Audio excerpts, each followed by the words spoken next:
اور میں تمہاری زلفوں کی گھنی چھاؤں میں پرسکون زندگی گزار سکتا. ساحل مزید فرماتے ہیں کہ اگر تیرا وصل مجھے نصیب ہوتا تو میں زمانے کی اس کڑواہٹ کو محسوس ہی نہ کرتا, میں مصائب کے پہاڑ کو محسوس ہی نہ کرتا. ٹھیک ہے, مزید آگے فرماتے ہیں کہ میری کوئی منزل ہی نہیں تو میری کس سمت کا راستہ اختیار کروں, میرے راستے پر پرخار ہے اور موت کے محیط سائے اپنے خوفناک پنجے کھولے مجھے جکڑ لیا. اب اخیر آپ کیسے کریں گے؟ ساحل مزید یہ یاسمین کا شکار ہو کر فرماتے ہیں کہ میری کوئی منزل ہی نہیں, میں کسی روشنی کا متلاشی نہیں. تو آپ یہاں پر اینڈ کریں گے کہ تاہم ساحل لدھیانوی ایک رومانوی شاعر ہے, مگر وہ اپنی رومانوی انداز تحریر میں عوام کو رومانی شعراء کے صف اول میں کھڑے ہوتے ہیں, اور آپ کے گیت ہندوستانی فلم انڈسٹری کا اثاثہ اور سرمایہ ہے. ان کا ہر بول منظر کی عکاسی میں معاون ثابت ہوتا ہے, مگر وہ اپنی اس شاعری کے ذریعے, اس رومانوی شاعری کے ذریعے انسان کہیں نہ کہیں عوام کو کوئی نہ کوئی سبق بھی سکھانا پسند کرتے ہیں. اس لیے ساحل لدھیانوی ترقی پسند شعراء میں شامل ہیں. اب اگر کوئی سوال ریلیٹیبل ٹو شعراء ہے تو آپ پوچھ سکتے ہیں, اس کوئی اور سوال نہیں آنا چاہیے. ٹھیک ہے, پھر ہم جب دوسرے ٹاپک پہ جائیں گے تو اس پہ سوال کریں گے. مس یہ آپ کیا پڑھا رہی ہیں, پلیز ایک بار بتا دیتی ہیں؟ میں شعراء پڑھا رہی تھی. اب زارا شاید لیٹ آئے ہو, اب آپ میری ریکارڈنگ سننا. ٹھیک ہے, چلیں نیکسٹ.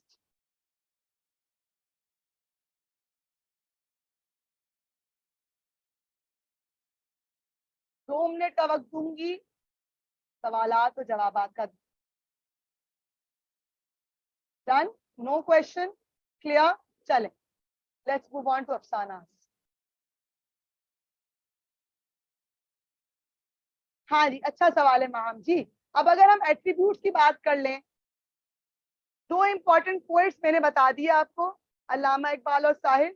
اچھا, ایٹریبیوٹس کی اگر بات کر لیں تو نذیر اکبر آبادی کا جو ایٹریبیوٹ, علامہ اقبال, فیض اور ساحل لدھیانوی, ان تینوں کا ایک ہی ایٹریبیوٹ ہے کہ وہ عوام, سوتی ہوئی عوام کو اجاگر کرنا چاہتے ہیں. نذیر اکبر آبادی کیا کرتے ہیں, وہ عوامی مسائل پہ بات کرتے ہیں, ان سے ان کو مسائل بتا کر ان کو اجاگر کر رہے ہیں کہ ان مسائل کا حل نکالیں. علامہ اقبال کا انداز بیان یہ کہ وہ دین کی تعلیم دے کر اللہ کی طرف اجاگر کر کے مسلمانوں کو اجاگر کرنا چاہ رہے ہیں, سوئی ہوئی عوام کو.